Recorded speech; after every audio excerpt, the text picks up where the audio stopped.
shalom à tous. Aujourd'hui, nous parlerons d'un grand prophète, d'un grand esprit appelé Simon Lassi-Zéphérin. Il est donc né le 7 avril 1905 à Mpita, aujourd'hui Saint-Quartier de Lumumba, donc le premier arrondissement de Pointe-Noire. Plus tard, il sera un leader spirituel et religieux de la République du Congo. Fondateur donc d'un mouvement syncrétique appelé le christianisme prophétique en Afrique ou lassisme. Parlons un peu de cet homme et de sa vie et des signes qui l'accompagnaient. Entre 1915 et 1920, le royaume de Luango va connaître des ravages de la traite négrière et des travaux forcés.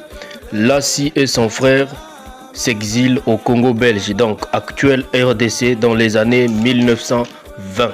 D'après le premier chercheur africaniste, Georges Ballon, Lassi va également être influencé par le mouvement kimbangiste. Après plusieurs voyages effectués à l'étranger, il revient dans sa terre natale, donc au Congo, mais il s'installe à Dolisie. Et le 5 juillet 1948, alors qu'il habite à Dolisie, vers 23h45, raconte Cécile, donc sa première fille de 12 ans. À l'époque, bien sûr, sa fille raconte que son père s'isole constamment après avoir reçu une vision surnaturelle qui avait changé le cours de sa vie.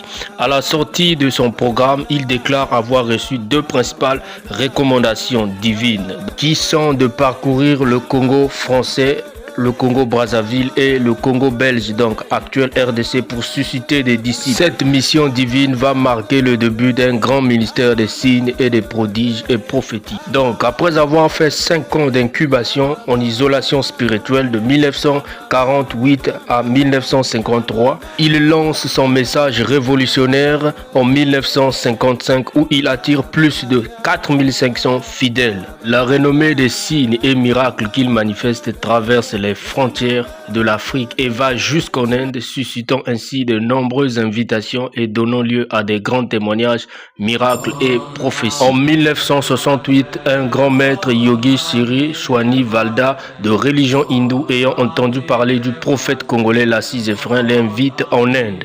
Un grand miracle va se passer lors de son déplacement où Lassi-Zéphérin marche sur l'océan Atlantique de Pointe-Noire, me rapporte à un vieux prêtre lassiste.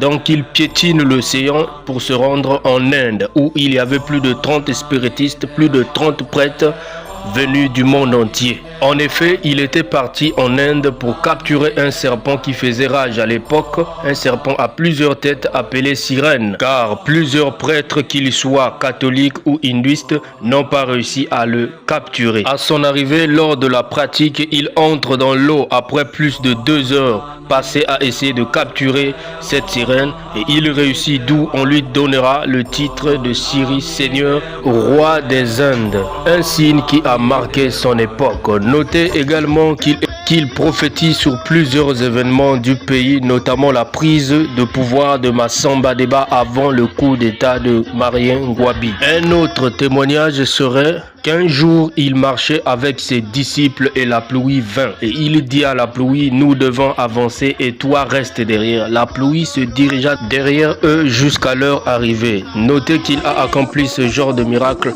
à plusieurs reprises. Et une grande prophétie qu'il donna à ses disciples concernant la ville de Pointe-Noire, d'où il marcha du Bakwilou à Luango et d'autres points centraux de la ville. Il dit, la guerre ne se passera jamais à Pointe-Noire. Il y aura des tueries, mais jamais la guerre. On peut le constater avec la guerre de 1997. Cette guerre n'a pas touché la ville de Pointe-Noire. Ce grand esprit prophétique quitte la terre le 23 mars 1974 à Pointe-Noire.